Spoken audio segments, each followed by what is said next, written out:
Newtonian বলবিদ্যা অধ্যায়ের one shot ক্লাসে তোমাদের স্বাগতম। তোমরা যারা নিউটনিয়ান বলবিদ্যা অধ্যায়টা এখনো শেষ করো নাই, তোমরা আমাকে 1 ঘন্টা দাও। 1 ঘন্টায় আমি তোমাকে এই অধ্যায়ের সমস্ত বেসিক আলোচনা করব, প্লাস বাছাই করা ইম্পর্টেন্ট কিছু সিকিউ এবং এমসিকিউ সলভ করাবো, এবং টাইপ ভিত্তিক কিছু ম্যাথ করাবো যেগুলো থেকে পরীক্ষায় হুবহু কমন চলে আসতে পারে।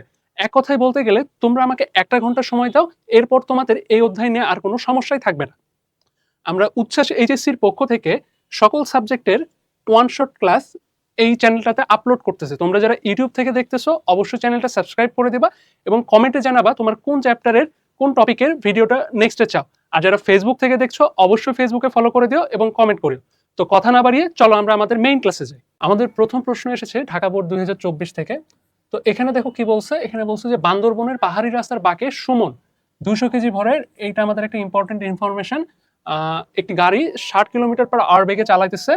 তো রাস্তার বাঁকের ব্যাসার্ধ বলা আছে 150 মিটার, এবং ওই স্থানে রাস্তাটি 4 মিটার চওড়া এবং ভিতরের কিনারা থেকে বাইরের কিনারা 0.5 মিটার উঁচু। তো অনেকগুলো তথ্য দেওয়া আছে, আমাদের কনফিউজড হইলে চলবে না। আমাদের প্রশ্নে কি চাইছে আমরা সেটা দেখব। তো এখানে চাইছে গাড়িটির কেন্দ্রমুখী বল কত। তাহলে এটা মেইনলি হচ্ছে রাস্তার ব্যাংকিং এর একটা কোণ। আমি এখানে চিত্রটা আগে থেকে আঁকে রাখছি তোমাদের বোঝার সুবিধার্থে। তো তোমাদের এখানে দেখো গাড়ির কেন্দ্রমুখী বল চাইছে। তো কেন্দ্রমুখী বল চাইলে খুবই মানে সহজ বিষয়টা। আমাদের কেন্দ্রমুখী বলকে প্রকাশ করা হইতেছে এফসি দিয়ে। তো এফসি ইকুয়াল টু কি বলতো, এই সূত্রটা আমাদের জানা থাকতে হবে। এফসি ইকুয়াল টু হইতেছে M V square divided by R. এটা হইতেছে এফসির সূত্র, অর্থাৎ কেন্দ্রমুখী বলের সূত্র। এখানে দেখো তো এম আমাকে দেওয়া আছে কিনা, গাড়ির ভর 200 কেজি, হ্যাঁ দেওয়া আছে। তাহলে এম এর মানটা আমি সুন্দর মতো এখানে বসাই 200। তারপর ভি এর মানটা দেখো, ভি এর মানটা এখানে দেওয়া আছে কিলোমিটার/আওয়ারে। তো কিলোমিটার/আওয়ারে থাকলে আমরা জানি 3.6 দ্বারা ভাগ করলে মিটার পার সেকেন্ড হয়ে যায়। আমরা যেহেতু এসআই এককে করতেছি, আমরা সেহেতু 3.6 দ্বারা ভাগ করে নিয়ে কাজ করব। ডিভাইডেড বাই আর। আর মানে কি বলতো, আর মানে হইতেছে আমার কতখানি হচ্ছে ব্যাসার্ধটা। এই যে এইটা হবে, তোমরা অনেকে আবার ভুল করে 4 মিটার বসাই দাও, 4 মিটার বসানো যাবে না। এখানে ব্যাসার্ধ বোঝাচ্ছে, মানে যে বৃত্তাকার পথটাতে ঘুরতেছে সেই বৃত্তাকার পথের ব্যাসার্ধ। তাহলে আমাদের এখানে 150 মিটার। তো আমরা এখান থেকে সলভ করলে কত পাই দেখি ক্যালকুলেটর চেপে। আমাদের উত্তর আসতেছে 370.37 নিউটন।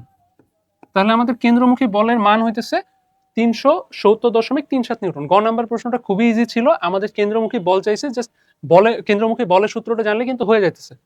আমাদের ঘ নাম্বারে কি বলছে দেখো, আমরা স্লাইডটা একটু চেঞ্জ করে নেই।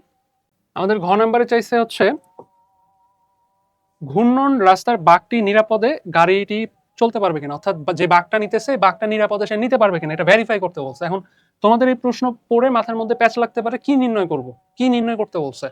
তো যখনই তোমাকে গাড়িটি নিরাপদে বাঁক নিতে পারবে কিনা বের করতে বলবে, তখন দুইটা জিনিস মনে রাখবে। এখানে তুমি দুইটা জিনিস ভেরিফাই করতে পারো, হয় থিটা নির্ণয় করে থিটার সাপেক্ষে কত ভি হবে সেটা বের করতে পারো, অথবা ভি বের করে ভি এর সাপেক্ষে থিটা কত হইতেছে সেটা বের করতে পারো। তো আমরা এখানে হচ্ছে থিটা প্রথমে বের করব, থিটা বের করে থিটার জন্য আমাদের ভি কত আসতেছে সেটা দেখবো।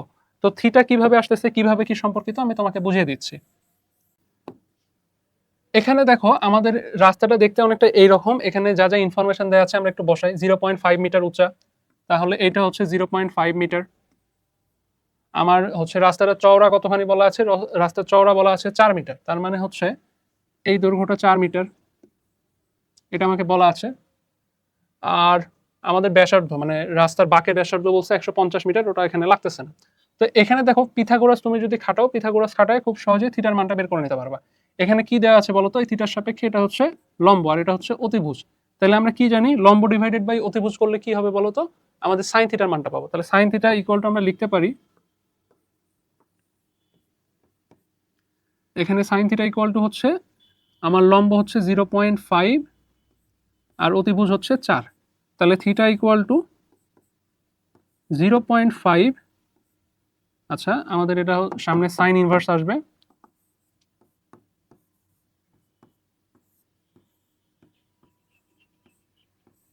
Divided by 4। তাহলে আমরা ক্যালকুলেটরে একটু হিসাব করে নেই। সাইন ইনভার্স 0.5 ডিভাইডেড বাই 4 কত হয়, আমাদের আসতেছে হচ্ছে 7.18 ডিগ্রি। তাহলে এই থিটাটার মান হইতেছে আমাদের রাস্তার যে স্ট্রাকচার দেওয়া আছে সেটার জন্য 7.18 ডিগ্রি। এটার সাথে এখন আমাদের হচ্ছে বেগের কি সম্পর্ক আমাদের দেখতে হবে। আমাদের ব্যাংকিং কোণের জন্য এই সবচেয়ে বেশি ইম্পর্টেন্ট যে সূত্রটা সেটা হচ্ছে tan theta. tan theta equal two আচ্ছা V square divided by R জি। তোমাকে যখনই রাস্তা নিরাপদে পার হইতে পারবে কিনা বা ব্যাংকিং এর কোনো প্রশ্ন দিবে, তুমি দেখবা যে এই সূত্রের মধ্যে জিনিসটাকে নিয়ে যাওয়া যাইতেছে কিনা। ম্যাক্সিমাম প্রশ্ন এই সূত্র দিয়ে সলভ হবে, তাই এই সূত্রটা তোমাকে অবশ্যই জানতে হবে। তাহলে আমরা দেখো এখানে থিটার মানটা কিন্তু বের করেছে, আমাকে আবার ভি দেওয়াও আছে, তাহলে আমি কোনটা বের করব? আমরা আসলে এই থিটার জন্য ভি আবার বের করব, বের করে দেখবো যে ভি এর সাথে হচ্ছে সম্পর্কটা কি হইতেছে, ভি বেশি হইতেছে না কম হচ্ছে।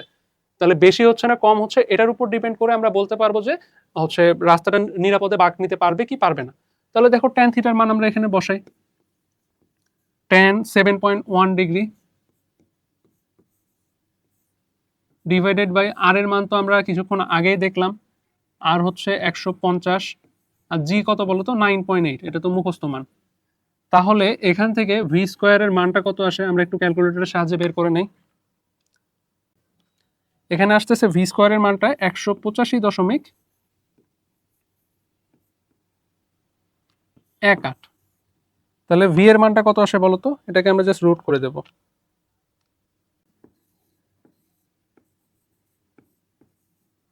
আর আমাদের এখানে প্রশ্নে যেটা বলা আছে 60 কিলোমিটার পার আওয়ার, তাহলে এটাকে একটু মিটার পার সেকেন্ডে কনভার্ট করি আমরা। তাহলে 60 ডিভাইডেড বাই 3.6, তাহলে আমাদের আছে 16.67। তাহলে দেখো আমাদের নিরাপদে বাঁক নেওয়ার জন্য আমাদের হচ্ছে বেগ থাকতে হতো 13.60 অর্থাৎ 13.60, কিন্তু আমার হচ্ছে গাড়িটা বাঁক নিতেছে 16.67 মিটার পার সেকেন্ড বেগে। তাহলে হচ্ছে যেহেতু আমার যে নিরাপদ সীমা সেই সীমার চেয়ে বেশি হচ্ছে বেগে বাঁক নিতেছে, সেহেতু গাড়িটা নিরাপদে বাঁক নিতে পারবে না। তাহলে প্রশ্নটা আমি আরেকবার শুরু থেকে বুঝাইতেছি, তোমরা একটু রিকল করো। তো আমাকে এখানে বলছে বাঘটা নিরাপদে পার করতে পারবে কিনা এটা ভেরিফাই করতে আমরা করব কি, আমাদের যেই স্ট্রাকচার দেওয়া আছে সেই স্ট্রাকচারের সাহায্যে প্রথমে কত কোণে হেলানো বা আমার ব্যাংকিং যে কোণটা থিটা, সে থিটার মানটা বের করে নেব। থিটার মানটা আমরা এখানে বের করছি, এখানে আমাদের একটা সমকোণী ত্রিভুজ ছিল, আমরা চিত্র আঁকায় সেখান থেকে থিটার মানটা বের করছি। এখন এই থিটার সাপেক্ষে আমাদের হচ্ছে যে তোমার ব্যাংকিং কোণের যে সূত্রটা, সেই সূত্র থেকে ভি এর মানটা দেখবো এই থিটার জন্য আমরা কত ভি এর জন্য ভালোভাবে পার হতে পারবো। তো আমরা হিসাব নিকাশ করলাম, দেখলাম যে 13.60 মিটার পার সেকেন্ড এই বেগে যদি আমরা হচ্ছে গাড়ি চালাই, সেই ক্ষেত্রে আমরা খুব ভালোভাবে পার হতে পারবো। কিন্তু এর চেয়ে বেশি হলে আমাদের কি হবে, অ্যাক্সিডেন্ট হবে, অর্থাৎ বাঁক নেওয়ার সময় দুর্ঘটনা ঘটবে। যেহেতু আমাদের গাড়ি হচ্ছে 13.60 বেগের চেয়ে বেশি বেগে যাইতেছে, সেহেতু আমাদের গাড়িটা মানে নিরাপদে পার হতে পারবে না।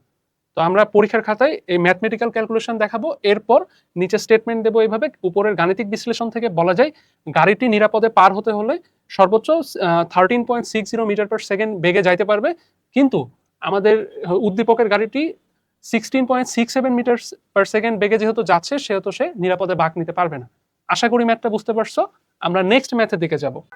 তো আমরা ব্যাংকিং এর এই ম্যাথটা খুব সুন্দরভাবে করলাম, ম্যাথটা কিন্তু খুব বেশি কঠিন ছিল না, ইজি ছিল। বাট এই ম্যাথটা প্রশ্ন ব্যাংক খুললে দেখবা যে এই টাইপের ম্যাথ এত বেশিবার আসছে, মানে প্রত্যেক বছরই কোনো না কোনো বোর্ডে আসে।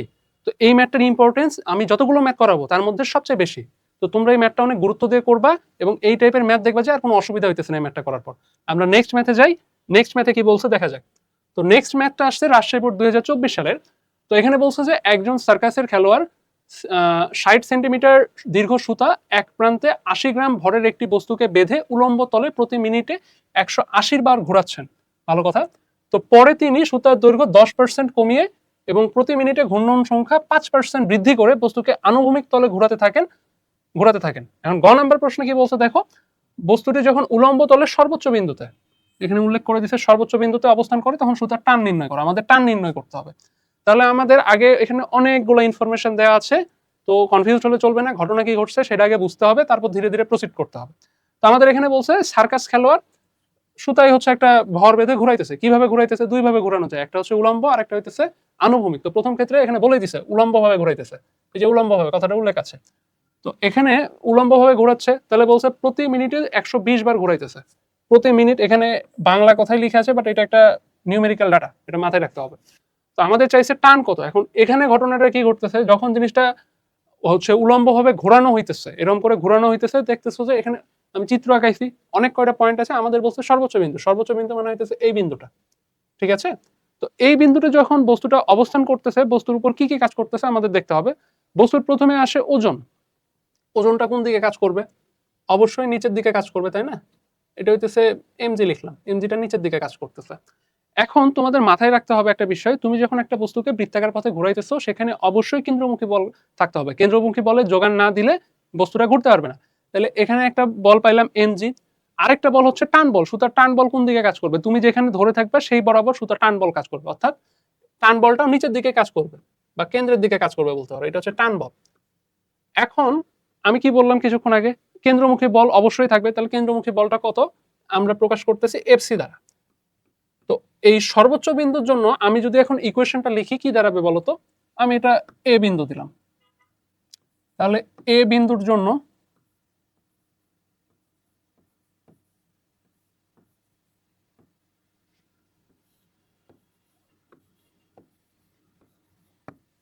এ বিন্দুর জন্য কি হবে বলতো? এ বিন্দুর জন্য আমাদের কেন্দ্রমুখী বলের যোগান কে কে দিতেছে সেটা দেখতে হবে। আমাদের কেন্দ্রমুখী বল হচ্ছে এফসি। এফসি সূত্রটা আমরা আগের ম্যাথেই পড়ছিলাম, সেই সূত্রটা একটু মনে করার ট্রাই করো। এফসি যোগান দিতেছে আমাদের ওজন বল অর্থাৎ এমজি, আরেকটা কে যোগান দিতেছে বলতো? আমাদের টান বল। এই টান বলটার মানই আমাদের কাছে চাইছে। তো এখন দেখা যাক এফসিটা আমরা হচ্ছে বের করতে পারি কিনা। তাহলে টি ইকুয়াল টু আমরা কি লিখতে পারবো বলতো? টি ইকুয়াল টু লিখতে পারবো এফসি মাইনাস এমজি।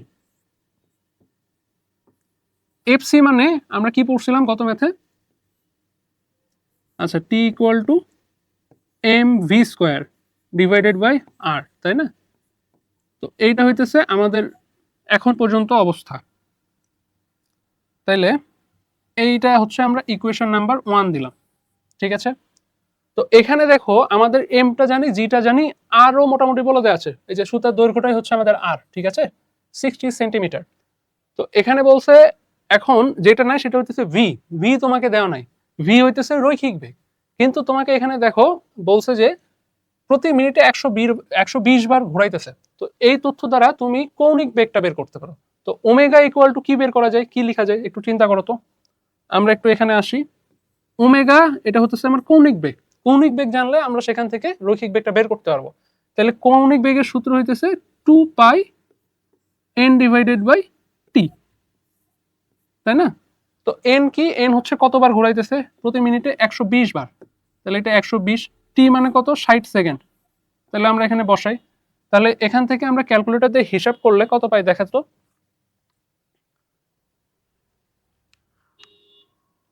2 ইন্টু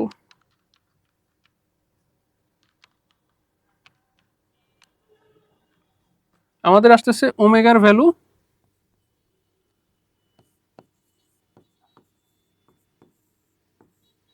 আচ্ছা এটা হবে এককটা হবে red per second.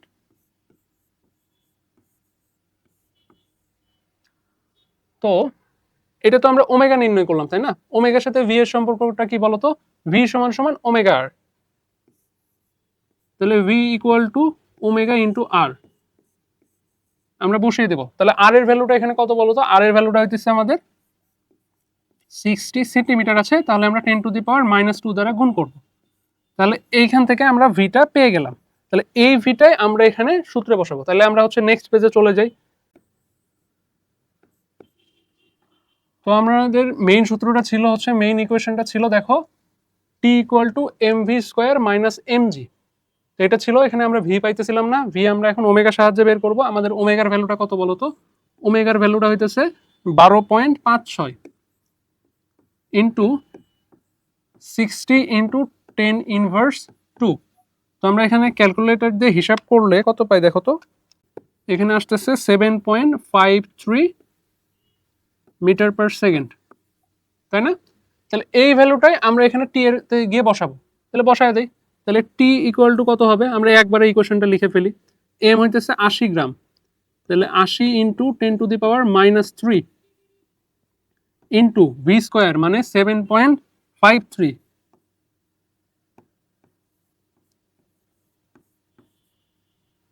Divided by আর। আর মানে কত বলতো?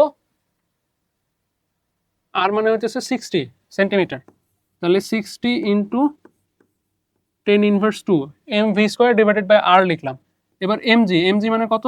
80 into 10 to the power -3 into G মানে তো 9.8। পুরো ইকুয়েশনটাকে ক্যালকুলেটরে তুলে ফেলো। তাহলে আমাদের টান বলের মান কত আসতেছে বলতো?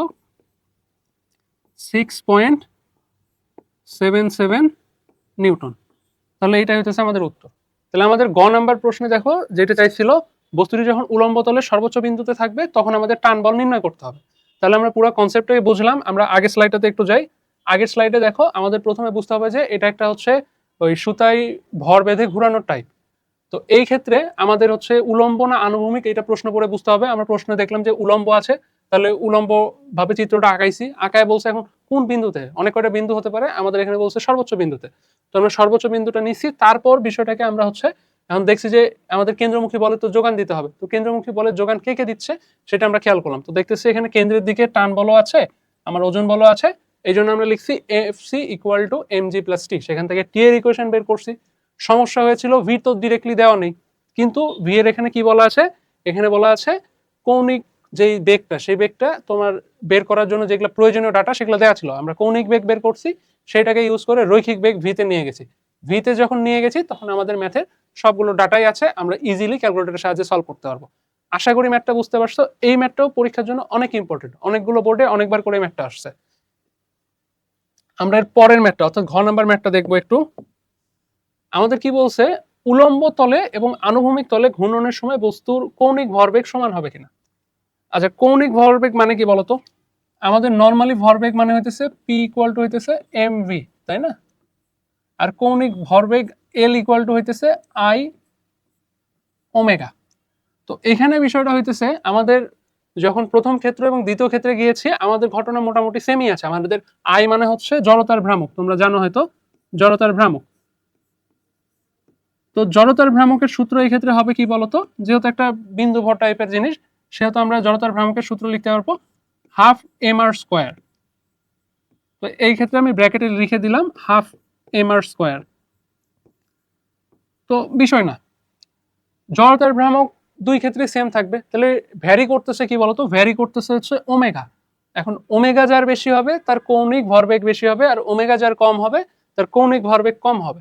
তো তুমি চাইলে প্রথমে জড়তার ভ্রামকটা বের করতে পারো। তো আমরা মেইনলি আগে ওমেগা দুইটা বের করব। ওমেগা দুইটা বের করে যদি আমরা মানে এইরকম সম্পর্ক দেখায় বলতে পারি তাও হবে। জড়তার তোমার হইতেছে যেহেতু এখানে জড়তার ভ্রামক দুই ক্ষেত্রেই সেম, সেহেতু আমার কৌণিক ভরবেগটা আমার কৌণিক যে বেগটা আছে এটার উপর নির্ভর করতেছে। তাহলে আমরা দুই ক্ষেত্রে কৌণিক বেগটা নির্ণয় চেষ্টা করি। আমরা প্রথম ক্ষেত্রে যেই ওমেগা বের করছিলাম, ওমেগার ভ্যালুটা কত ছিল বলতো? ওমেগা ওয়ান ছিল হচ্ছে 12.56 রেড পার সেকেন্ড। এটা ছিল আমার ওমেগা ওয়ান। আমরা কি করব এবার, ওমেগা টুটা বের করব। তাহলে কি করতে হবে আমাদের বলতো? আমাদের যে ইনফরমেশনগুলো দেওয়া আছে দ্বিতীয় ক্ষেত্রে, সেই ইনফরমেশনগুলো একটু ইউজ করতে হবে। তাহলে এই ক্ষেত্রে ওমেগার ভ্যালু বের করার জন্য কি কি বলছে, সুতার দৈর্ঘ্য যা ছিল সেখান থেকে 10% কমায় দেওয়া হয়েছে, এটা একটা ঘটনা। আরেকটা কি বলছে, প্রতি মিনিটে ঘূর্ণন সংখ্যা 5% বৃদ্ধি পাইছে। তো আমরা বিষয়গুলো হচ্ছে এন আর আমাদের কত এল এ হচ্ছে তোমার এন আর আর এ একটা ঝামেলা হয়েছে। তাহলে দেখি,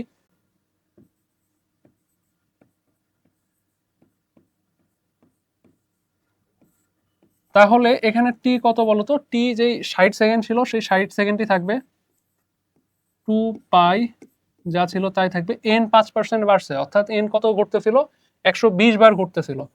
120 প্লাস 120-এর 5 বাই ইন্টু 5% লিখতে পারো।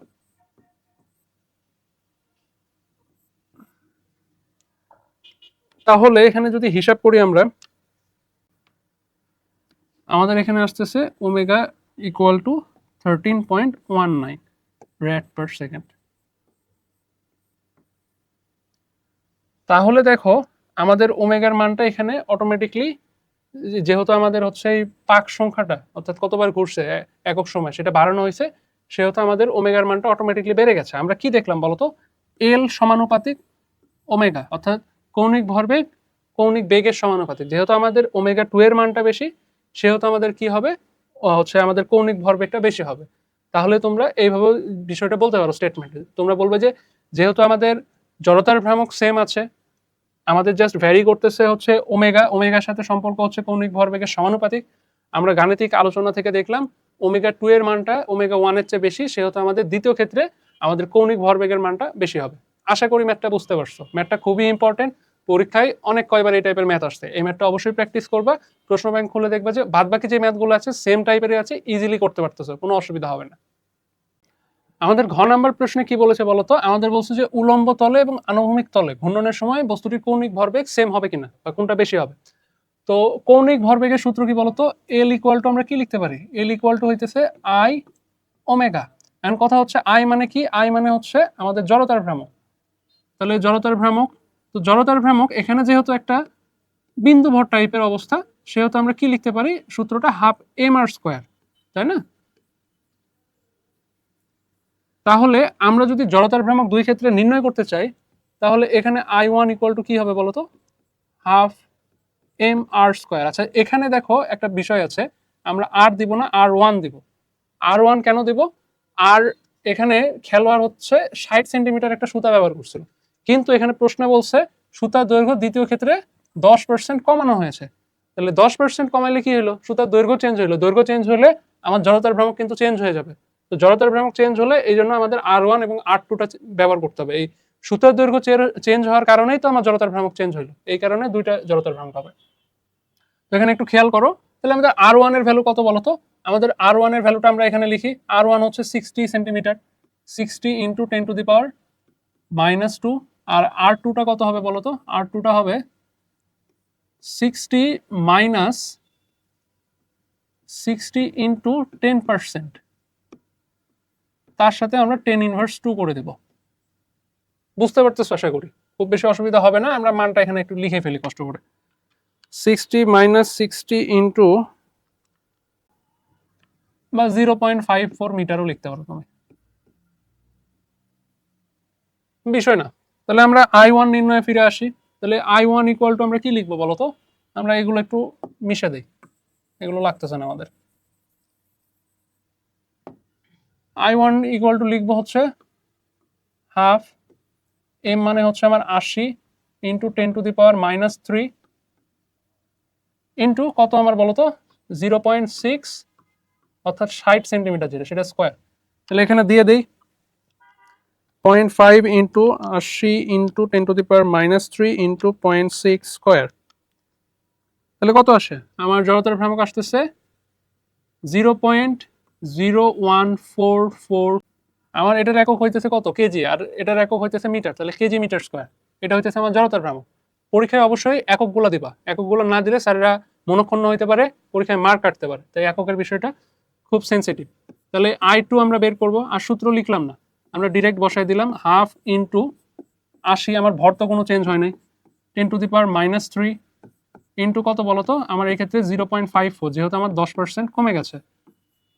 তাহলে এখানে কি হবে বলতো, এখানে হবে 0.011664, এটা হচ্ছে কেজি মিটার স্কোয়ার। তাহলে আমাদের আই ওয়ান এবং আই টু এর মানটা পেয়ে গেলাম আমরা।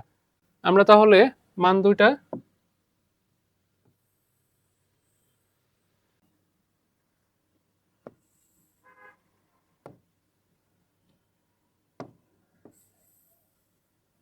এটা হচ্ছে আমার আই টু এনে থাকলো। আমাদের এবার লাগবে কি বলতো, আমাদের লাগবে হচ্ছে ওমেগার মানটা। ওমেগার ওয়ানের মানটা আমরা আগের প্রশ্নে বের করেছিলাম, তো ওমেগা ওয়ানের মানটা কত ছিল একটু দেখে নেওয়া যাক। আমাদের ওমেগা ওয়ানের মান ছিল হচ্ছে 12.56, আচ্ছা সরি 12.56 রেড পার সেকেন্ড। তাহলে ওমেগা ওয়ানের মানটা হইতেছে 12.56 রেড পার সেকেন্ড, বসায় দিলাম।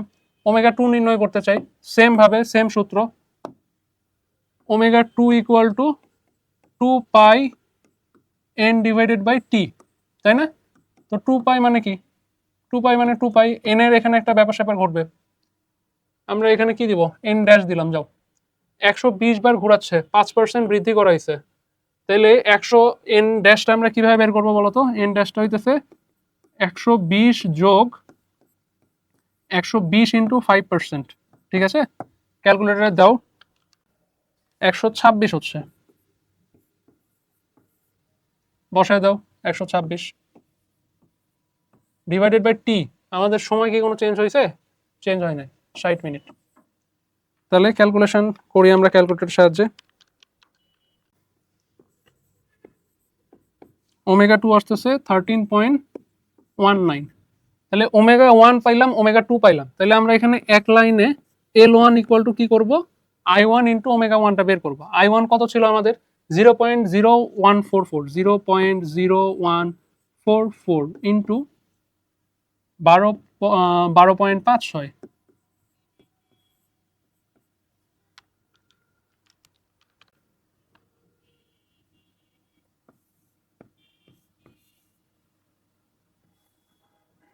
আচ্ছা, এত বড় লিখতে হবে না। তাহলে এখানে আসতেছে L2 এর ভ্যালুটা লিখি। L2 কত বলো তো? 0.011664। একটু বেশি করে নিলাম, এত বড় না নিলেও হবে। 13.19 ইন্টু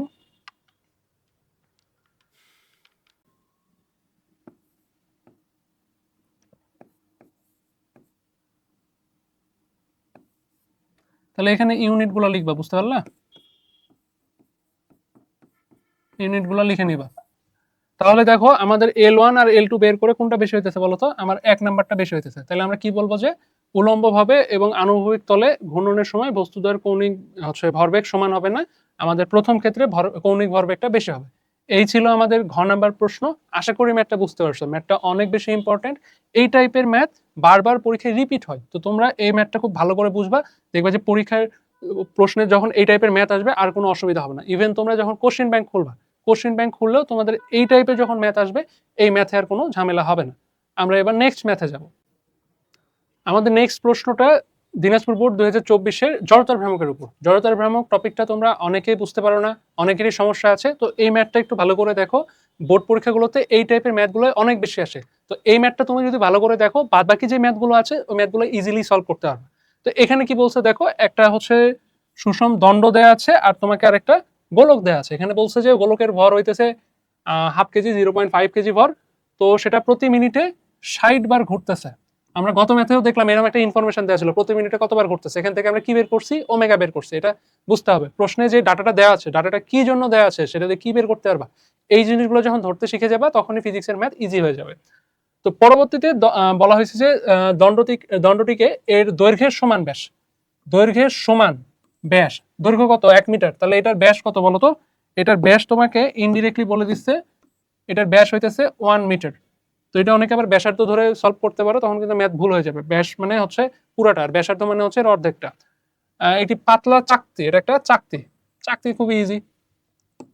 পাতলা চাকতিতে পরিণত করে পি কিউ অক্ষ সাপেক্ষে মিনিটে 70 বার। আবার হচ্ছে মিনিটে কতবার ঘোরানো হয়েছে এটা বলছে। তো আমরা গ নাম্বার প্রশ্নের দিকে যাই, তাইলে বুঝতে পারবো কি চাইছে। চাকতির কৌণিক ভরবেগ কত? আমরা কিছুক্ষণ আগে যে প্রশ্নটা সলভ করলাম সেই প্রশ্নের ঘ নাম্বারে আমাদের কৌণিক ভরবেগ চাইছিল, এখানেও চাইছে, খুবই ইজি। তো কৌণিক ভরবেগের সূত্রটা কি বলতো? কৌণিক ভরবেগের সূত্র হচ্ছে L equal to I omega. এখন কথা হচ্ছে আই মানে হচ্ছে জড়তার ভ্রামক, আমরা দেখলাম। তো জড়তার ভ্রামকের এই ক্ষেত্রে সূত্র কি হবে? আমাদের চাকতির ক্ষেত্রে যেহেতু আমাদের ভর কেন্দ্রের সাথে লম্বভাবে গিয়েছে, লম্ব অক্ষ বরাবর গিয়েছে, সেহেতু আমাদের সূত্রটা খুবই ইজি মুখস্থ। চাকতির সূত্রগুলো মুখস্থ, খুবই easy. Half M R square, এই ক্ষেত্রে হাফ এম আর স্কোয়ার হবে। তো আমাদের বলছে কি চাকতির জন্য বলছে না, তাহলে চাকতির জন্য বলে তো হয়ে গেল। এটা হইতেছে আমার চাকতি, আমার অক্ষ হইতেছে পি ড্যাশ কিউ ড্যাশ, আর আমার জড়তার ভ্রামক এই অক্ষের সাপেক্ষে বের করতে হবে। তাহলে আমরা জড়তার ভ্রামকটা বের করে ফেলি। I equal to half M R square. খুবই ভালো কথা। তাহলে এখানে হাফ বসাও। এম কত বলো তো? এম হচ্ছে, এখানে বলছে যে যে আমার সুষম দণ্ডটা ছিল সেই দণ্ডটাকে পিটা পিটায় চাকতি বানাইছে। তাহলে মানে দণ্ডের যে ভর ছিল সেটাই চাকতির ভর, তার মানে এটাই কিন্তু হাফ কেজি। তোমরা অনেকে মনে করতে পারো যে ভর তো দেয়া নাই, ভর দেয়া আছে। প্রশ্নে যা বলছে প্রত্যেকটা ওয়ার্ড ভালো করে পড়তে হবে। তাহলে 0.5 ইন্টু আর, আর আমি যে কিছুক্ষণ আগে আলোচনা করলাম কত হবে বলতো? 0.5। এক বসাইলে কিন্তু ভুল যাবে। তাহলে আমরা সলভ করি এটা। তাহলে আসতেছে হচ্ছে 0.0625 কেজি মিটার স্কোয়ার। তারপর আমাদের বের করতে হবে ওমেগা। ওমেগা বের করার সূত্র কি বলতো? কিছুক্ষণ আগে দেখাইলাম। ওমেগা সমান সমান কত বলতো? 2 পাই এন ডিভাইডেড বাই টি, তাই না? তাহলে এন এখানে কত? এন এখানে 70, একবারে লাস্ট লাইনে লেখা আছে দেখো, ডিভাইডেড বাই 60। তাহলে করে ফেলো ক্যালকুলেটরে।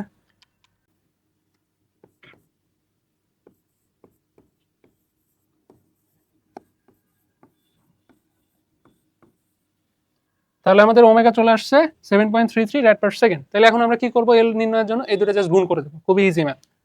তাহলে আমাদের এল ইকুয়াল টু কত বলতো?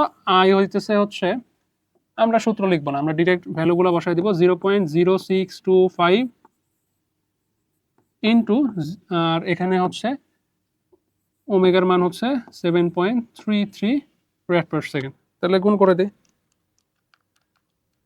তাহলে আমাদের চলে আসতেছে আচ্ছা 0.46। এটাই হইতেছে আমাদের উত্তর। ম্যাথটা খুবই ইজি ছিল, প্রশ্নটা ভালো করে পড়ে থাকলে ম্যাথে যেগুলো চাওয়া হয়েছে কোনো ব্যাপারই না। কৌণিক ভরবেগ নিয়ে আমরা আগে আলোচনা করছি। আমাদের চাকতির ক্ষেত্রে জড়তার ভ্রামক নির্ণয়ের সূত্র হইতেছে হাফ এম আর স্কোয়ার। এখানে অবশ্যই যখনই জড়তার ভ্রামক বলবে অক্ষরটা খেয়াল রাখবা। তো নর্মালি আমাদের এই অক্ষটাই বলে, এটা হইতেছে ভরকেন্দ্রগামী লম্ব অক্ষ বলতে পারো। তো যেহেতু ভরকেন্দ্রের উপর দিয়ে লম্বালম্বি গিয়েছে, এই ক্ষেত্রে আমাদের জড়তার ভ্রামকটা মুখস্থ থাকতে হবে। সেই সূত্রটা হইতেছে হাফ এম আর স্কোয়ার। তো আমরা সেই সূত্র বসে জড়তার ভ্রামক বের করছি, এরপর ওমেগা নির্ণয় তো আগের ম্যাথে দেখলাম, দুটো গুণ করছি, আমাদের উত্তর এসে গেছে। ম্যাথটা খুবই ইজি ছিল, আশা করি বুঝতে পারছো। পরের ম্যাথটাতে যাই আমরা। আমাদের ঘ নাম্বার ম্যাথে কি বলছে বলতো? কোন ক্ষেত্রে ঘূর্ণনের জন্য কম শক্তির প্রয়োজন হবে? তো এখানে ঘূর্ণন শক্তি কোন ক্ষেত্রে কম হবে? একটা চাকতি বলা আছে, আরেকটা কি বলা আছে বলতো? আরেকটা বলা আছে হচ্ছে সুষম দণ্ড। তো দুই ক্ষেত্রে আমাদের ঘূর্ণন শক্তি নির্ণয়ের সূত্র হচ্ছে আই, আচ্ছা ই কে দ্বারাই আপাতত প্রকাশ করতেছি, হাফ আই ওমেগা স্কোয়ার। ঠিক আছে, এটা হচ্ছে সূত্র। তাহলে আমরা আগের ম্যাথটাতে কি দেখছি? আই আর ওমেগার মান দেখছি। তাহলে আমরা প্রথমে চাকতির জন্য খুব সহজে এটা বের করতে পারবো। এবার দণ্ডর জন্য আমাদেরকে আই আর ওমেগার ভ্যালুটা বের করে হিসাব করতে হবে। তাহলে আমরা যেহেতু আগের ম্যাথেই হচ্ছে আই আর ওমেগার মানটা দেখলাম, আমরা এখানে বসায় দেই প্রথমটার জন্য। এটা ই কে 1 মনে করো, এটা ছিল 0.0625 আর এটা ছিল 7.3 স্কোয়ার। তাহলে এখান থেকে দেখো কত আসতেছে।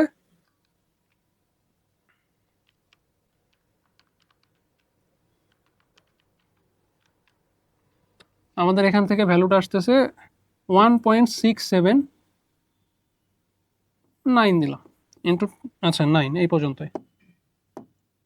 তাহলে এটার একক কি হবে বলতো? যেহেতু ঘূর্ণন শক্তি বলছে সেহেতু জুল হবে। এখন আমাদের সেকেন্ড যেই আমার অর্থাৎ এই যে সুষম দণ্ড আছে, এই দণ্ডের জন্য জড়তার ভ্রামক বের করতে হবে। তো আমাকে একটু কমেন্ট করে বলো তো, সুষম দণ্ডের জন্য যে পি কিউ হচ্ছে অক্ষের সাপেক্ষে জড়তার ভ্রামকের নির্ণয়ের সূত্রটা কি? একটু এটা কমেন্ট করে বলা ট্রাই করো।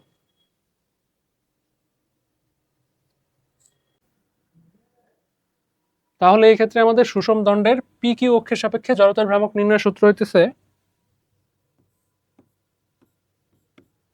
1/3 এম এল স্কোয়ার। এলটা হচ্ছে পুরা দৈর্ঘ্য।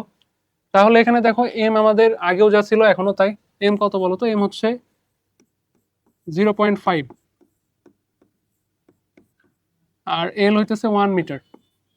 তাহলে এই ক্ষেত্রে হচ্ছে আমাদের 0.5 ইন্টু,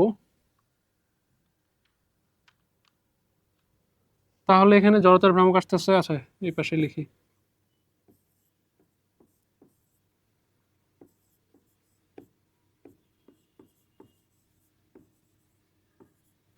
আমাদের এখন ওমেগাটা বের করতে হবে।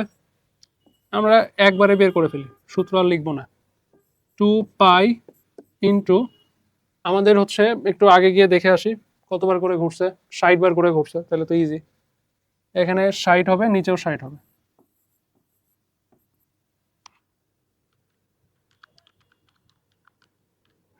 তাহলে আসছে হচ্ছে 6.28। তাহলে এই ক্ষেত্রে আমরা ই কে 2টা যদি বের করতে চাই, এখানে একটু লিখি কষ্ট করে। একটা হচ্ছে 0.167, আরেকটা কত বলতো? 6.28। আচ্ছা সামনে একটা হাফ হতো, আচ্ছা পরে ওইটা গুণ করে দিচ্ছি।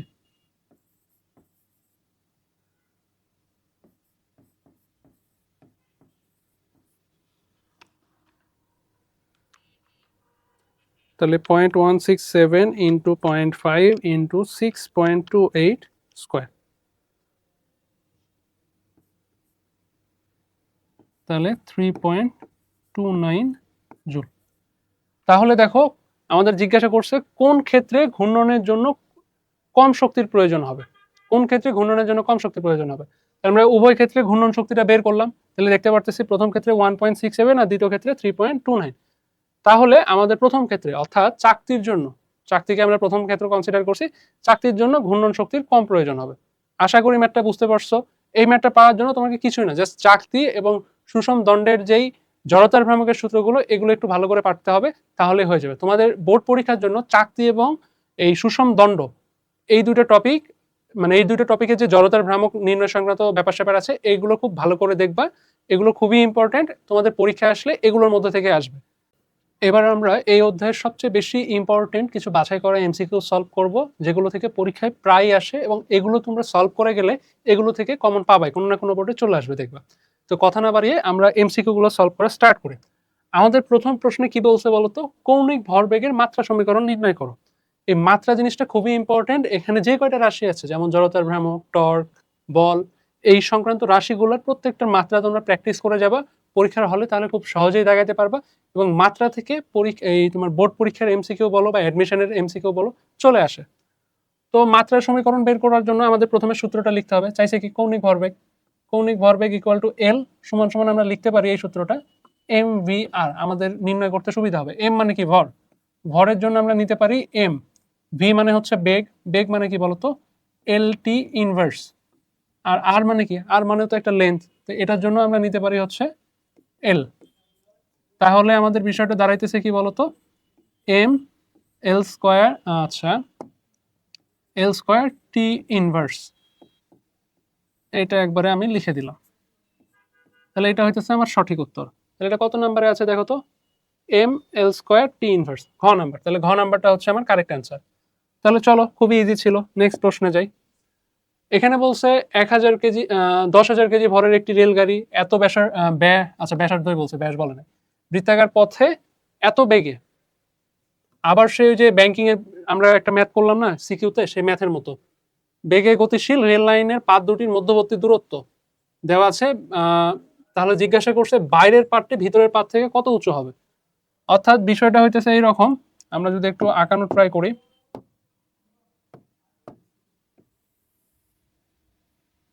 এইরকমই তো দেখছিলাম তাই না, এই যে এইটা ছিল না, আমরা যদি এটাকে এইচ বলি কতটা উঁচু সেটা বের করতে বলছে। তো এখানে কি কি তথ্য দেওয়া আছে দেখো, এনে বলছে যে ব্যাসার্ধ বিশিষ্ট বৃত্তাকার পথে ঘুরতেছে, তাহলে আমরা আগে হচ্ছে থিটার মানটা বের করে নিব, থিটার সাহায্যে আমরা এইচ বের করব। আমরা ওই ম্যাথে উল্টা কাজ করছিলাম, এই ম্যাথে আবার এইভাবে করব। তাহলে ট্যান থিটা ইকুয়াল টু আমরা কি শিখছিলাম সূত্র বলো তো, tan theta equal to V square divided by R G. তাহলে এখানে ভি মানে কত, ভি মানে হইতেছে 90 ডিভাইডেড বাই 3.6, 90 আবার কেউ বসায় দিও না তাহলে কিন্তু হবে না। আমার আর হইতেছে কত বলো তো, আর হচ্ছে 600 মিটার। আমার মধ্যবর্তী দূরত্ব এখানে লাগতেছে না বৃত্তাকার পথে, তাহলে আর কি লাগতেছে, হয়তো গেল শত হয়ে গেছে। তাহলে ক্যালকুলেটর ধরো, তাহলে আমাদের তাহলে থিটা ইকুয়াল টু কত আসে বলো তো, তোমরা একটু ক্যালকুলেটর ইউজ করবা, ক্যালকুলেটর ইউজ এখন না করলে পরীক্ষার হলে গিয়ে পারবা না, ভুলভাল চাপবা। এটা হচ্ছে আমাদের থিটার মান। তো থিটার মান এটা আসলে আমাদের এখন কি করতে হবে বলতো, আমাদের এইচ এর মানটা বের করতে হবে। তাহলে আমরা কিছুক্ষণ আগে কি দেখলাম, এটা একটা সমকোণী ত্রিভুজ, সমকোণী ত্রিভুজ হইলে পিথাগোরাসের সূত্র বা ত্রিকোণমিতির সূত্র যে কোনো একটা খাটাও। সাইন থিটা ইকুয়াল টু আমাদের চওড়া কতখানি বলছে, মধ্যবর্তী দূরত্ব বলছে 2 মিটার, তাহলে এটা বলা আছে 2 মিটার। তাহলে আমরা কি বসাবো বলতো, এখানে আসলে মেইনলি সাইন থিটা হবে না, আচ্ছা সরি আমি ভুল জিনিস বসিয়েছি, 2 মিটার এখানে না, 2 মিটার হবে এই জায়গায়, এটা হচ্ছে রাস্তার চওড়া। সাইন থিটা ইকুয়াল টু, তাহলে আমার হচ্ছে প্রথমে এইচ ডিভাইডেড বাই 2 মিটার, তাহলে থিটার মানটা এখানে বসায় দাও, সাইন 6.067 ইন্টু 2, আমার এইচ এর ভ্যালু আসতেছে তাইলে 0.21, তাহলে এটা হইতেছে উত্তর। পরীক্ষায় সূত্র জানা থাকলে জাস্ট সূত্র বসাবার ম্যাথটা করবে, এত কিছু আঁকাআঁকির প্রয়োজন নেই। তোমরা যে প্র্যাকটিস না করলে পরীক্ষার হলে গিয়ে বুঝতে পারবে না কি বের করতে হবে, কি নির্ণয় করতে হবে, কি দেওয়া আছে কি দেওয়া নাই। তো এই জন্য বাসা থেকে আগে থেকে প্র্যাকটিস করে যেতে হবে। এই ম্যাথটা খুবই ইম্পর্টেন্ট, সিকিউ প্লাস এমসিকিউ। তো দেখলে তো নিউটনিয়ান বলবিদ্যা তোমরা যদি কেউ বলো একটা মাত্র টপিক বলবো, কোন টপিক সেটা? সেটা হচ্ছে এই ব্যাংকিং কোণের টপিকটা। এই টপিকটা থেকে যেমন সিকিউ আসে তেমন এমসিকিউ আসে, খুবই ইম্পর্টেন্ট, খুবই মানে খুবই। তারপর বলছে যে নিচের কোনটি জড়তার ভ্রামক সম্পর্কিত সমান্তরাল অক্ষ উপপাদ্য?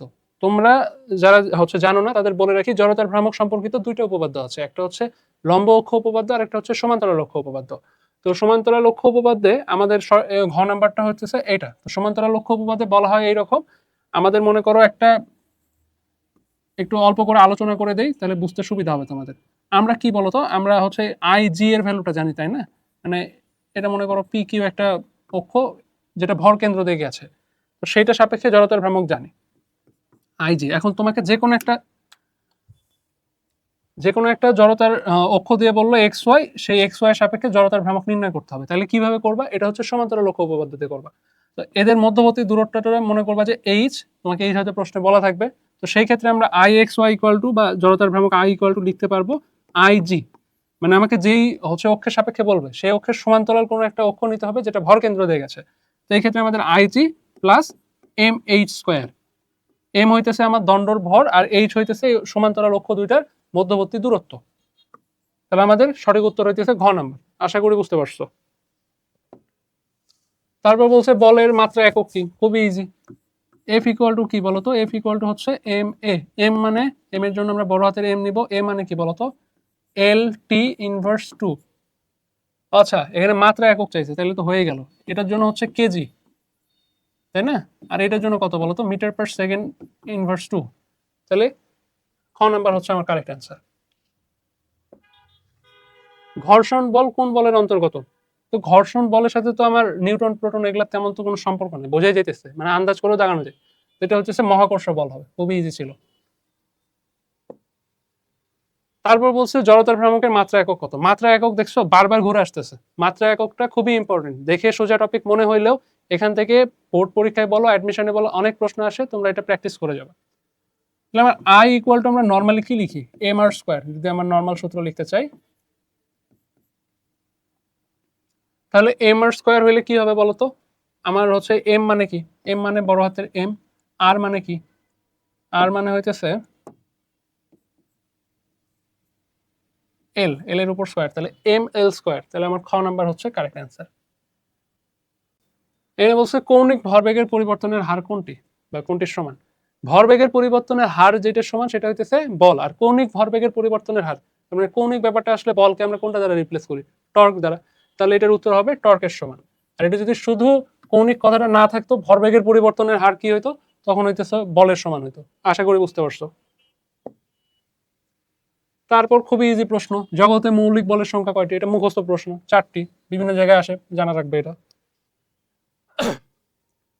এবার বলছে রাস্তার ব্যাংকিং নির্ভর করে। ব্যাংকিং মানে হইতেছে ব্যাংকিং কোনটা? আমরা কি দেখলাম বলতো? tan theta equal to V square divided by R G, তাই না? এই সূত্রটা তোমার ব্যাংকিং এর সাথে অনেক বেশি অতপ্রতভাবে জড়িত। তাহলে এখানে বলছে বাঁকের ব্যাসার্ধ, অবশ্যই এই যে আর আছে, আর এর সাথে জড়িত।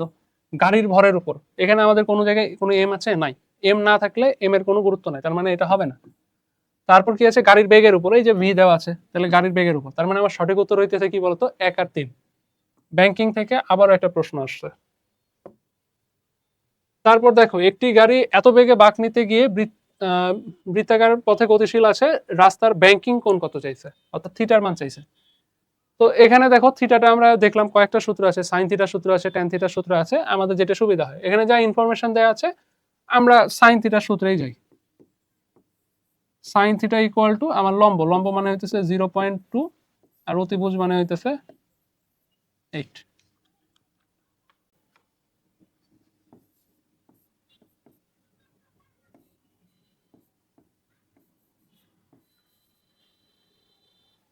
তাহলে থিটা ইকুয়াল টু আসতেছে 1.43, অর্থাৎ কত বলতো? ক নাম্বার সঠিক উত্তর। আচ্ছা, এখানে প্রশ্নটা দেখো, 50 কেজি ভরের একটি ব্যক্তি 25 কেজি ভরের বোঝা নিয়ে এইচ উচ্চতা থেকে লাফ দিল ভূপৃষ্ঠ হতে ভূপৃষ্ঠ স্পর্শ করার পূর্বে বোঝা এবং ব্যক্তির ভরবেগের অনুপাত কত হবে? ভরবেগ মানে কি বলতো? ভরবেগ মানে হইতেছে কি P equal to M V. আমার তো উচ্চতা থেকে লাফ দিলে এম চেঞ্জ হবে না, যা হবে ভি হবে। তাহলে ভি ইকুয়াল টু আমরা কি জানি বলতো? V square equal to U square হচ্ছে প্লাস টু জি এইচ। এই সূত্রটা মোটামুটি আমরা জানি উচ্চতা থেকে লাফ দেওয়ার জন্য বা উপর থেকে নিচে পড়ার জন্য। এখন যেটা হবে, আমার এখানে দেখো তো কোনো এম এর কোনো ফাংশন আছে? এখানে এম এর কোনো মানে অবস্থান আছে? এম তো নাই, তাই না? আমি এখন 5 কেজি ভরের জন্য চিন্তা করি, 25 কেজির জন্য চিন্তা করি, 50 কেজির জন্য চিন্তা করি, ভিটা আমার মোটামুটি উচ্চতা নির্ভরশীল, কত উচ্চতা থেকে ফেলতেছে সেটা ভর নির্ভরশীল না। তাহলে দুই ক্ষেত্রেই আমার ভিটা কিন্তু সেমই হবে, বুঝতে পারলা? যেহেতু আমার এইচটা সেম ছিল। তাহলে আমি যদি এখানে লিখি, আচ্ছা P1 অনুপাত চাইছে, তাই না? ভরবেগের অনুপাত P1 ডিভাইডেড বাই P2। তাহলে আমার P1 এর জন্য এম কত? 50। আমার ভি কত হবে? ভি হবে ভি। আমার দ্বিতীয়টার জন্য কত হবে? 25। ভি কত? সেম। তাহলে ভি আর ভি কাটা যাচ্ছে, যেহেতু কাটা যাচ্ছে তাহলে আমার থাকতেছে কত? 25 আর 50। তাহলে এটা কাটাকাটি করলে এটা হইতেছে 2, এটা হইতেছে 1। তাহলে আমার উত্তর হইতেছে ঘ, 2:1। আশা করি বুঝতে পারছো। পরে ম্যাথটা কঠিন লাগতে পারে, বাট ম্যাথটা কঠিন না, খুবই ইজি ম্যাথ। আচ্ছা এখানে দেখো, নিজ অক্ষের সাপেক্ষে ঘূর্ণায়নরত একটি সিলিন্ডারের ভর যথাক্রমে এত, জড়তার ভ্রামক এত হলে সিলিন্ডারের ব্যাসার্ধ কত? তো সিলিন্ডার এখানে বলছে নিরেট সিলিন্ডার, তো বলছে ভর দেওয়া আছে তোমাকে, জড়তার ভ্রামকও দেওয়া আছে, সিলিন্ডারের ব্যাসার্ধ কত? সিলিন্ডারের জন্য জড়তা তোমার হচ্ছে জড়তার ভ্রামক নির্ণয় সূত্র হইতেছে হাফ এম আর স্কোয়ার। ঠিক আছে, তাহলে এখানে কি হবে বলতো? এম আমাকে বলে দেওয়া আছে 500 গ্রাম।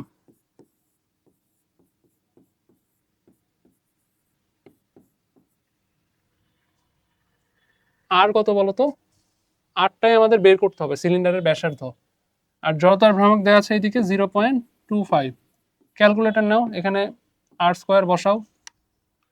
তাহলে 0.25 ডিভাইডেড বাই 0.5 ইন্টু 500 ইন্টু 10⁻³ তাহলে আসতেছে 1। আর ইকুয়াল টু তাহলে কত হবে বলতো? আর ইকুয়াল টু হবে 1। আমাদের 1 আছে কি? হ্যাঁ আছে। তাহলে 1 হচ্ছে সঠিক উত্তর। খুবই ইজি ম্যাথ, জাস্ট প্রশ্ন ধরে তোমাকে হচ্ছে সূত্রটা লিখতে হবে, হচ্ছে উত্তর পেয়ে যাবা। আচ্ছা এখানে কি বলছে? একটি বস্তুর উপর এত বল এত মিনিট ধরে ক্রিয়া করতেছে, ভরবেগের পরিবর্তন কত? তাহলে আমরা কি জানি বলতো? F equal to M V minus U divided by T, তাই না? তাহলে এখানে কি হচ্ছে বলতো? এফ হইতেছে 60। আচ্ছা আমাদের এম কি দেওয়া আছে? এম দেওয়া নেই, আমাদের চাইছে কি? আমাদের চাইছে হচ্ছে ভরবেগের পরিবর্তন, অর্থাৎ আমি যদি লিখি এম ডেল ভি চাইছে, M del V equal to কি হবে তাহলে বলতো? F into T. তাহলে আমার কত? 600 নিউটন ইন্টু 60 সেকেন্ড। তাহলে 6×6 = 36, তার পিছনে 3টা শূন্য। তাহলে কত বলতো? 3.6 into 10⁻⁴ KG metre per second. তাহলে এটা হচ্ছে সঠিক উত্তর। খুবই ইজি ম্যাথ। আচ্ছা এখানে বলছে ঘূর্ণায়মান কোনো বস্তুর কৌণিক বেগ 10% বৃদ্ধি করলে ঘূর্ণন গতিশক্তি বৃদ্ধি পায়, কতখানি বৃদ্ধি পায়? তাহলে ঘূর্ণন গতিশক্তির সূত্রটা কি বলতো? E K equal to half I omega square, এটা না? তো আমাদের ঘূর্ণায়ন হচ্ছে কৌণিক বেগটা, অর্থাৎ ওমেগাটা চেঞ্জ করছে। তাহলে ওমেগা আমি 10% বৃদ্ধি করলে কি হবে বলতো? ওমেগা প্লাস 10%, অর্থাৎ 10 ডিভাইডেড বাই 100 ওমেগা। তাহলে এটা হচ্ছে আলটিমেটলি ওমেগা 2 হবে 0. এটা হচ্ছে আমার নতুন ওমেগা, তাই না? তাহলে আমার দুইটার অনুপাত চাইছে কি না বৃদ্ধি চাইছে। তাহলে এই ক্ষেত্রে আমার ই কে টুটা কত হবে বলতো? আমি ই কে টু নির্ণয় করতে চাই। হাফ আই ওমেগা স্কোয়ার দিলাম, আর এই পাশে হচ্ছে 1.1 স্কোয়ার, তাই না? এটাই তো হচ্ছে। তো এটা যখন হইতেছে তাহলে আমাকে কি করতে বলছে? বৃদ্ধিটা কত? তাহলে বৃদ্ধি মানে কি? এটা থেকে আগেরটা বিয়োগ। তার মানে আমি যদি 1.1 স্কোয়ার মাইনাস 1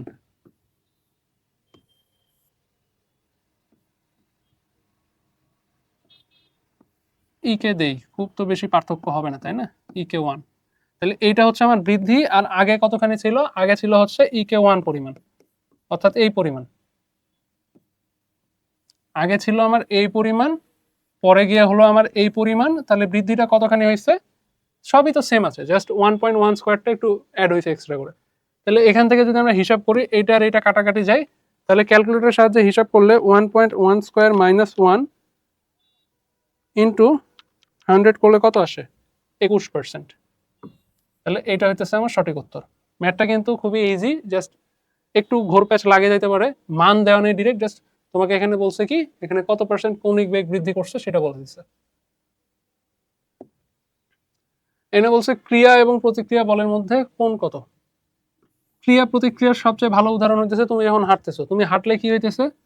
তুমি হাঁটলে মাটিতে নিচের দিকে বল প্রয়োগ করতেছে, আর মাটি কি করতেছে? উপর দিকে বল প্রয়োগ করতেছে। তাইলে দুইটার দিক কি হইতেছে? ভিন্ন। তাহলে ভিন্ন হইলে কত হয়? মাঝখানে হয় 180। তাহলে ক্রিয়া প্রতিক্রিয়ার মধ্যে কোণ হইতেছে 180 ডিগ্রি। তারপর বলছে একজন ব্যক্তি যখন লিফটে ওজনহীন অনুভব করে, কখন হবে বলো তো? আমরা যে পড়ছি না, লিফট ছিঁড়ে গেলে ওজনহীন অনুভব করে। লিফট ছিঁড়ে গেলে কি হয় বলো তো? লিফট ছিঁড়ে গেলে জি ত্বরণে নিচে নামে। তাহলে আমাদের সঠিক উত্তর হইতেছে লিফটটি যখন জি ত্বরণে নিচে নামে। আবার সেম প্রশ্ন আসছে। এনে বলছে 3 কেজি ভরের একটি বন্দুক থেকে 5 গ্রাম ভরের একটি বুলেট এত বেগে বের হয়ে গেল। বুলেটটি বের হওয়ার সময় একটি বল পেছনের দিকে ধাক্কা দিল। বন্দুকের আদি বেগ আচ্ছা, আদি ভরবেগ কত? মেইন কাহিনী হইতেছে আদি বেগটা আমাদের বের করতে হবে। এনে কি বলছে? এত কেজি ভরের একটি বন্দুক থেকে এত গ্রাম ভরের একটি বুলেট হচ্ছে বের হয়ে গেল। তাহলে বুলেটটি বের হওয়ার সময় একটা ধাক্কা দিল, তাহলে বন্দুকের আদি ভরবেগ কত?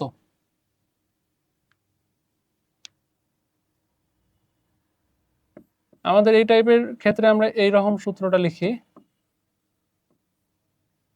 তো এখানে কি হইতেছে দেখো, এখানে এম বড় হাতের এমটা হইতেছে আমার কি? বড় হাতের এম হচ্ছে, আচ্ছা এখানে অপশন কি কি দেওয়া আছে? অপশন দেখলেই হয়ে যায়। আমার আদি ভরবেগ মানে কি বলতো?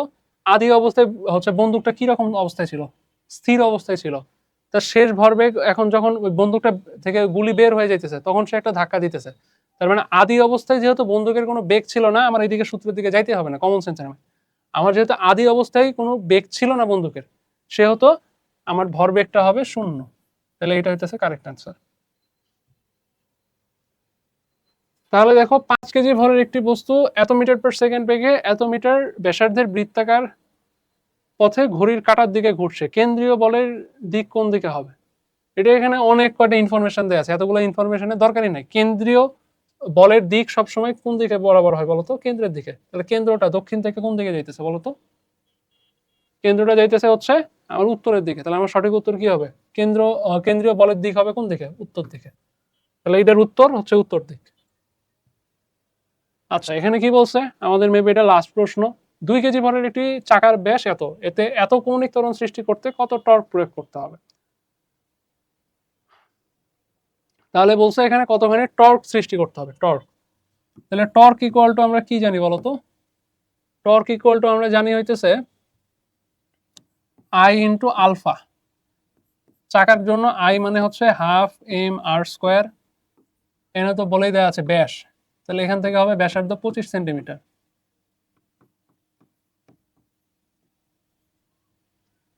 তবে না, আলফা দেওয়াই আছে 2।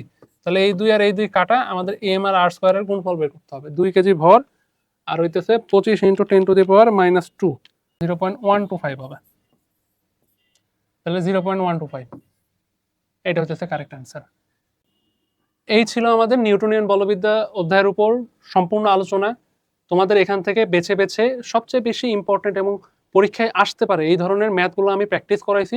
তোমরা খুব সুন্দরভাবে নোট করবা, এই ম্যাথগুলোই প্র্যাকটিস করবা, করে যখন প্রশ্ন ব্যাংক খুলবা দেখবা যে ম্যাক্সিমাম ম্যাথই তোমার পারতেছো, কোনো ম্যাথে আর ঝামেলা হইতেছে না। তো তোমার নৈতিক দায়িত্ব হচ্ছে এই ম্যাথগুলো খুবই সুন্দরভাবে প্র্যাকটিস করা। প্র্যাকটিস করলে আর কোনো ম্যাথে আটকাবে না। আর এই অধ্যায়ের যে এমসিকিউ গুলো আলোচনা করলাম, এই এমসিকিউ গুলো খুব বেছে বেছে আমি বের করছি। এই এমসিকিউ গুলোই দেখবে যে প্রত্যেক বছর বিভিন্ন বোর্ডে বিভিন্নভাবে একটু এদিক ওদিক মান চেঞ্জ করে চলে আসছে। পরীক্ষার আগে কম সময় যখন রিভাইজ দিতে চাইবা অবশ্যই এমসিকিউ গুলো দেখে যাও। ধন্যবাদ।